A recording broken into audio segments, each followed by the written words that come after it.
What's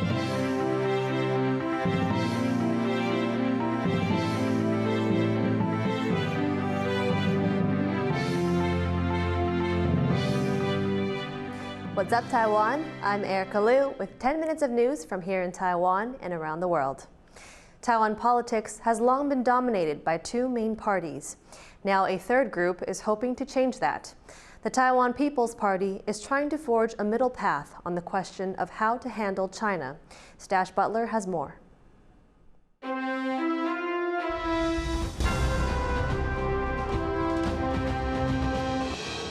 Blue, green, or somewhere in between. The Taiwan People's Party, or TPP, is the country's third force.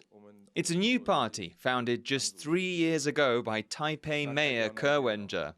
And it says it's above the bitter binary divide between Taiwan's ruling party, the pan-green DPP, and the main opposition, the pan-blue Kuomintang. So I think it's a light blue or light green. I'd rather use another term, light whatever. But what does the Taiwan People's Party stand for? Political scientist Lev Nachman says parties in Taiwan usually define themselves by their policy on China. This is what makes Taiwan fundamentally different from most democracies. Because Taiwan is contested, our fundamental political issue here is not typical left-right issues. It's who are we, where are we, and what's our relationship with China going to be in the future, and what's the direction of Taiwan going to be in the future. Taiwan's ruling DPP says Taiwan is already independent under its official name, the Republic of China. It says the country should protect its autonomy by being less reliant on China for trade. The opposition Kuomintang, meanwhile, agrees that the ROC is a sovereign state, but it's much more open to ties with Beijing. China, for its part, sees Taiwan as a breakaway province. It wants the two sides of the Taiwan Strait to unite, peacefully if possible, but if necessary, by force. And Nachman says it's unrealistic for the Taiwan People's Party and its chair Ke Wen-je to stay out of that debate.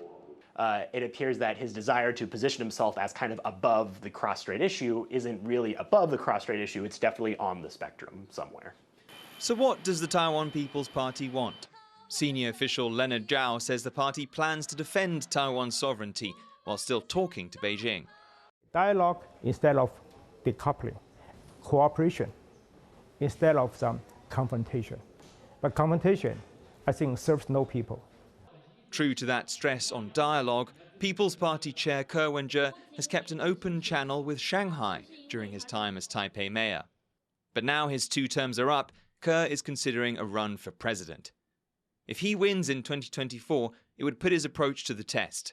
Ke is confident he can talk to Shanghai, but can he talk to Beijing? Given how the PRC has reacted to not just cross-strait relations, but to Taiwan-US and China-US relations, the odds of there being a meaningful dialogue between Taiwan and the PRC in the short term, I don't think is likely.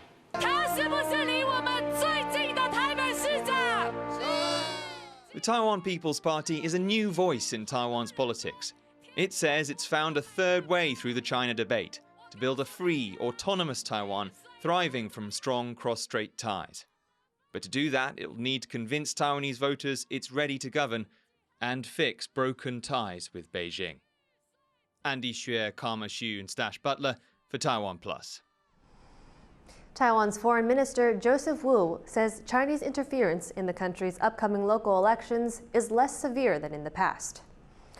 At a press conference, Wu said China has often tried to influence elections in Taiwan. In previous years, Beijing would offer cheap tickets for Taiwanese people living in China to fly back home and vote. But Wu said Beijing now may be more focused on domestic issues or improving its image abroad.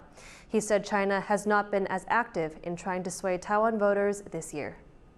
Maybe they think that this is only local elections, and maybe they are too busy dealing with their international status because they're being heavily criticized for their threat against Taiwan.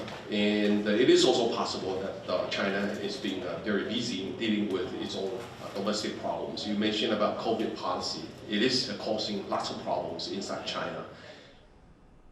Taiwan's oldest city has won a national award for its so-called Solar City Green Energy Project. Last year, the southern city of Tainan finished building the country's biggest solar farm.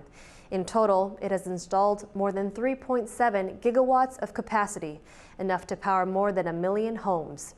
For its efforts, the city's Economic Development Bureau will take home a National Sustainable Development Award. Taiwan was left out of the UN's recent climate conference, COP27, but Tainan Mayor Huang Weizhe says the country is committed to a sustainable future. 所以我们这项绿能获奖，见证了台湾要推动绿能的决心，而且打造永续台南，我们会持续推动再生能源。Taiwan's Council of Agriculture has developed technology to help pig farmers manage their stock more efficiently. Sandy Chi has the story. Checking whether the sow is ready to breed. This is a new AI detection system developed by Taiwan's Livestock Research Institute to make pig farming more efficient. In Taiwan, pig farming has faced difficulties, from manpower shortages to higher costs. The AI system lets farmers remotely monitor their pigs at night. If they're left alone, they're less stressed. It can also judge when the sows are in estrus and ready to breed, with an accuracy of up to 92%. 是最佳的配种时间，那你就赶快要找精益来配种的哈。那我们可以节省我们的受胎时间，那当然我们可以提升我们的一个配种率哈。And after the sows have given birth, the system helps keep the litter safe from being accidentally squashed by the mother. If that happens, the system picks up the piglet's squeals and gets the mother to move. 从节省人力跟整个它后面的产生的效益，大概可以到达9亿元的这个产值哈。Sows in Taiwan give birth to around 15 to 20 piglets per year, much fewer than in the US and Europe. Agriculture officials hope this new technology can help get more little piggies to the market. Patrick Chen and Sandy Chi for TaiwanPlus. An artist from Turkey has made a splash in a rural community in southern Taiwan. There, he's painted the latest in a series of projects he's made for hundreds of schools around the world. John Van Trieste has this story. On a quiet weekend afternoon in southern Taiwan, two painters are busy at work. One is Turkish artist Fatih Kujuk. He's flown all the way from Istanbul to create a special piece of art for this schoolyard, a 3D painting of a girl reading a book. He's being helped by a local boy who's carefully painting inside the delicate chalk lines Kujuk has drawn. Kujuk believes in the power of art to change the world, so he's bringing art to school children around the world. His work can be found at more than 200 schools in 14 countries, including several others in Taiwan. He's particularly passionate about teaching art at rural schools, like this one in Pingdong County. Okul öğrencileri oldukça heyecanlılar ve güler yüzlüler. İlk önce bu neşelerini ve heyecanlarını kaybetmemelerini onlara diliyorum. Bir sonraki ise seçtikleri meslek ne olursa olsun her zaman için insanlara iyi, doğruyu ve güzelliği anlatabilecek meslekler olsun istiyorum. It's not just the school children who are excited about Kujuk's art. Adults are just as enthusiastic about the benefits his teachings could have.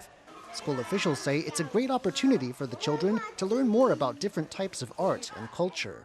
我们把这个资讯、相关资讯已经给老师，让老师透过一些网站去搜寻法蒂先生的一些创作的背景，让学生从这过程当中更进一步了解国际之间的一些异国文化或是多元文化的学习。To show their appreciation, locals honored Kujuk with an award for his work.